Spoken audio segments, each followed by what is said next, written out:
She has done her research. Do you want to work in my lab? Yes, yeah. Mess with my brain. Hi, I'm Erin Tracy, and I have a crush on creative people. My guest today is a neuroscientist and stand-up comedian. I'm super excited to have him here. He studies humor in the brain. My guest is Ori Amir. Hello. It's nice to have you here. It's nice to have me where I am. Always. It would be very upsetting if I wasn't where I was. I feel like that is a very neuroscientific thing to say. Yeah. Yes. So you research humor. I do that, yeah. Do you feel like part of your research is what you apply to how you make your stand-up material? How does one influence the other? Well, I guess my research is influenced by my understanding of comedy, doing it more so than my comedy is affected by any kind of high-level theoretical understanding of humor. I don't think it's very useful for actually writing jokes. And you would see that a lot of scientists that study humor are not very funny. So why do you think that is? a few are, by the way, a few are. Okay. I never thought of that. It's a good question. Why would there be this kind of lack of overlap? Perhaps not being able to be funny. They're like, it was like, what is this thing that is humor? We need to study this. Why do you find this funny? I think some stand-up comedians do the same thing, right? There are people that are like, what? On the hunt for something. But you had a study where you put people in an MRI machine and you had them caption, like a New Yorker cartoon contest, like caption New Yorker cartoons. And you noticed what parts of the brain work for like really funny people, right? Mm-hmm. And I thought it was so interesting because it didn't necessarily correlate to what is traditionally known as like where creativity is found, right? For people that are musicians. Yes, so there have been a bunch of studies about what is going on in the brain when you are being creative. Yeah. And they've studied different groups of creative people. And you see that the regions that are activated tend to be different for each kind of art. So, of course, visual areas would be more activated when you draw something, and, auditory regions would be more activated when you improvise jazz, language regions when you write poetry. But there seems to be like one region that is activated in common for all of those artistic endeavors, and that was the medial prefrontal cortex. Indeed, also with comedians. But the funny thing is that that activity does not predict how good it's going to be. Okay. And it's actually less the more experience or talent you have doing the creative.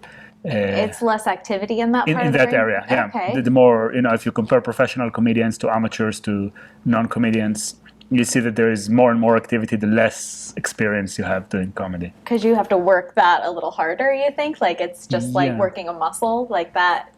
So that particular muscle, what we think it does, it basically is just a control of the process. It's not the creative part, it's the part that sort of tells you the limits of the task. Okay, what I want from you is something funny that relates to a dog holding a rifle or whatever. Right. Whatever the task is. American premise. I like it. Yes. Puppies holding rifles. America.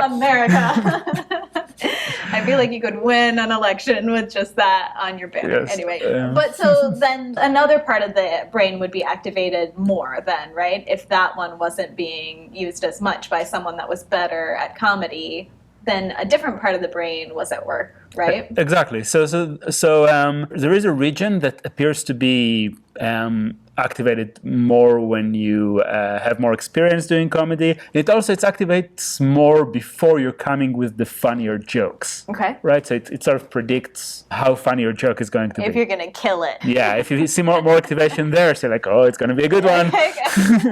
And what is that part of the brain normally? It's called the temporal cortex, parts of it. Essentially, these regions are where information from remote areas of the brain converge. And what it allows you to do is to put remote associations or remote concepts or ideas together in a meaningful or semi-meaningful way. Yeah. Right? So that's the basis of humor. Like, oh, I didn't see those two things together in that way, or I didn't see that perspective of, So that's, I mean, not all of comedy, but some, at least the kind of comedy that is like, oh, that's kind of funny because it's clever, sort of thing. I don't know. Yeah. So I love it. It's so fascinating. And then there's also like the reward center of your brain, like that turns on for me when I eat a lot of chocolate.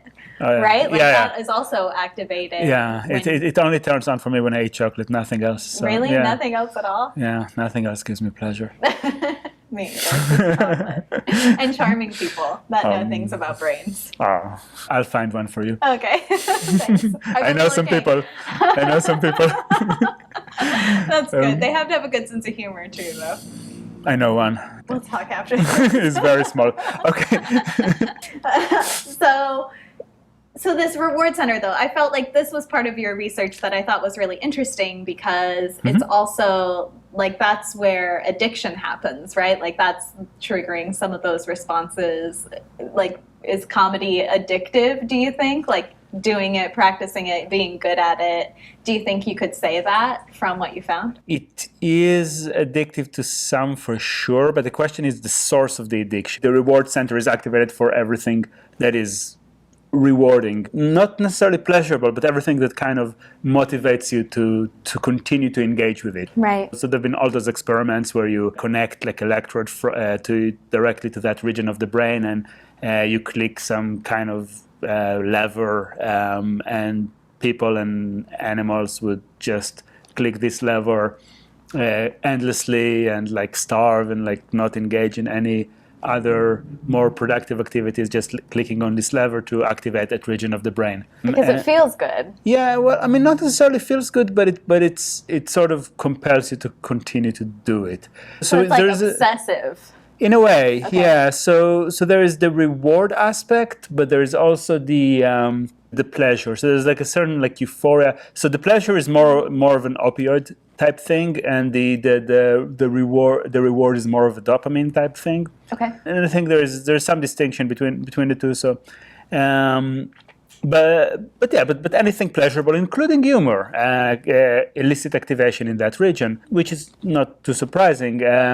What is more surprising, perhaps, is that part of the source of the pleasure that you experience enjoying humor is more of an opioid response. Opioids are, so of course we are familiar with the opioids you can consume with the aid of a doctor's prescription or a pain medication or injecting heroin. It's probably one of the worst drugs you can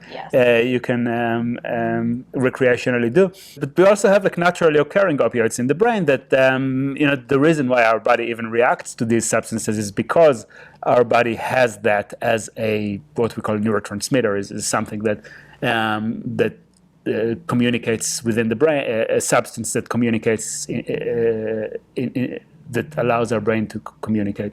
So are comedians and people that consume a lot of comedy addicted to opiates? I mean that might, if they are indeed addicted, then that might be part of the mechanism for the addiction. Yeah, if you're obsessed with something or you have a strong inclination to continue, keep on pursuing something, then you can think of it as a form of.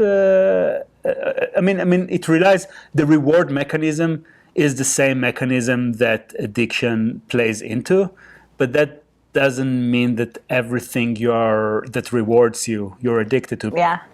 Would you?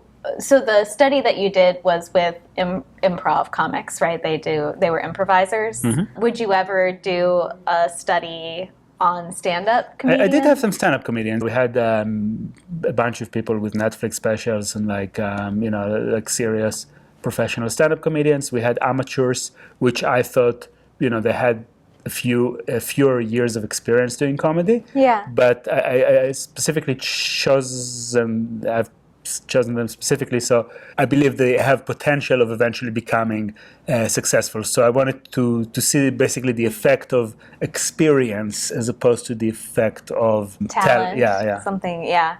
And what was the main difference you noticed between experience and talent? Well, I couldn't quite differentiate between the two, but you do see that the more experience or talent you have measured by success in comedy, basically, and the more activity you see in those temporal regions. Okay, so you could actually see in the brain how good somebody was. I mean, it wouldn't be a good test for. So you see, on average, the more experience you have doing comedy, the more activity you see there. But there are other factors that would affect it. But the source of the signal that we measure in the MRI is not the actual activity. It's blood flow to the regions in which activity has just occurred. And so, how flexible your blood vessels are. There's all those factors that can affect that to an extent. There's a lot of noise in that, so you don't want to use that as your audition. How flexible are your cells? So basically, did you do yourself? Were you like, my turn? Yeah, I ran myself in the experiment. I would too, right? Yeah. We all would. What did you find on yourself? I mean, I haven't looked at me compared to other people. I just put myself as one data point within the group of amateurs. Yeah. So you weren't like this guy and this guy. Like, this is a person I think is really funny. Let's see what his brain does versus my brain. I'm competitive. So then, because it happens in that part of the brain, is that why I have to eat so many cookies to write funny jokes? Yes. And do it! Yeah, it might actually or why some comedians engage maybe in more drug-related behavior or drink, or could you... making obviously this isn't what your study was studying. So now I'm asking. Sure.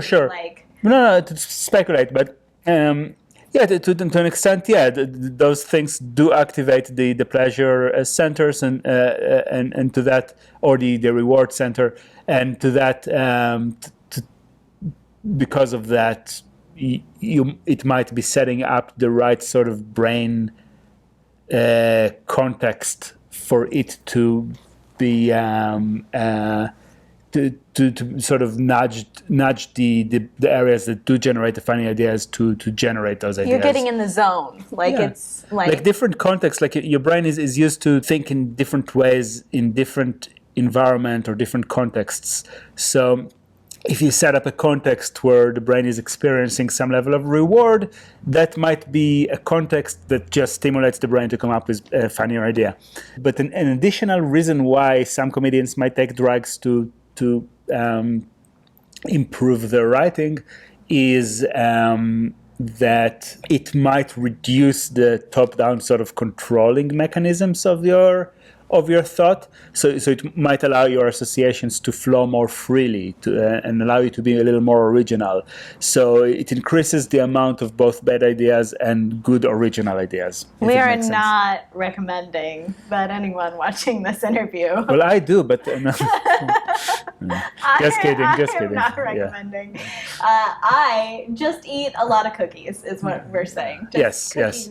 Eat as much cookies as you can before.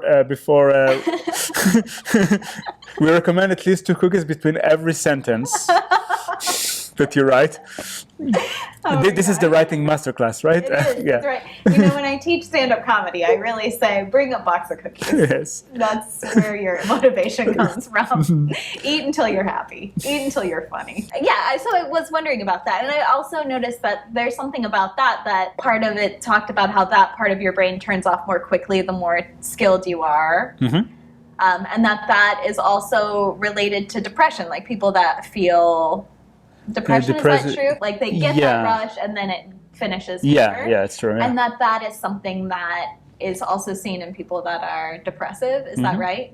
Yeah. And am I making all these connections? No, you're making perfect connections. I feel like of all the people that interviewed me, you actually did the most research. I love neuroscience. Yeah. I have a crush on people that know about brains. But no, so I think the question then for me, if it's that place, are really good comics sad because we're funny or funny because we're sad? Asking for a friend. I don't think sad because you're funny is likely to be, to the extent that there is any causal relationship. It probably would be the other way around. And you're funny because you're sad. Yeah. So I mean, a lot of stand-up, I mean, I've been told, is about complaints, and so. I'm trying to disprove this point, but I mean, but I mean, definitely a lot of it is about, starts with a complaint, and you go to.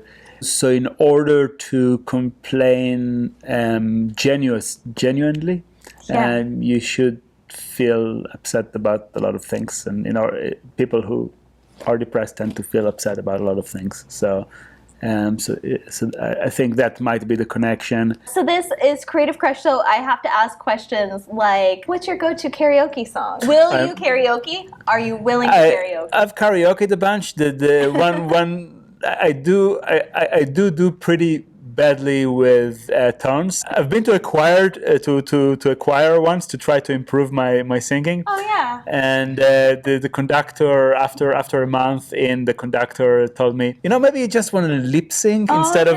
And I was like, well, I don't even enjoy this kind of music or being in a choir. I just wanted to improve my singing. So if you don't want me to sing, I am happy enough not to just. They just wanted your pretty face. Now you know what it's like. I was told actually that I had a good hearing, and they can tell because I can hit like the exact right sort of half note or whatever, but many times on the wrong octave. So I would, because a lot of sounds that are not like pure sounds have a bunch of harmonics. Yeah. So I just tend to randomly choose whichever harmonic it's easiest for me to sing at the time. Singing the intervals like it's your job. Yeah. So I've found myself in karaoke a bunch. What's the one song? Like, what's your song? I think. Creep is easiest for me to sing for some reason. Yeah, I don't know, just because it's a relatively, it seems a complicated song to sing for some reason, but somehow I sing it well. Yeah. What about so if you were going to take me on a creative date, where do you go for inspiration? Where would you take someone that would inspire them to think in a new way? Oh, the most inspiring place. My basement, I have like a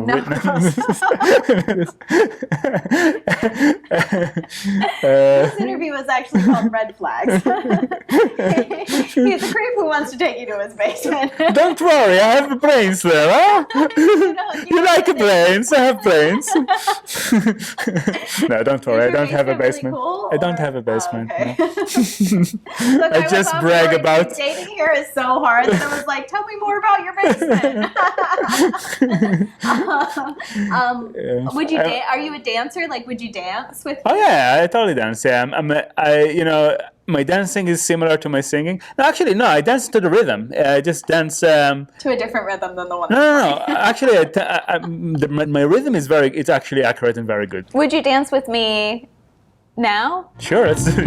In fact, I can dance to a very complicated rhythm as well. I can dance to like a 7/8 or whatever, like in progressive rock. Like I've been challenged once.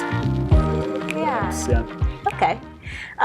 Do you have a creative crush on anyone yourself? Like somebody that makes something that you think is very sexy? Well, I mean, I'd say Bill Bailey recently, like the comedian. Yeah, tell me why. But yes, I don't know. He's amazing. I mean, his skin is just so soft. It's so soft. And he's in your basement. Yeah, and he can sing for a change. I heard he can dance to a 7/8 rhythm. I mean, yes. Not at all. I mean. Great.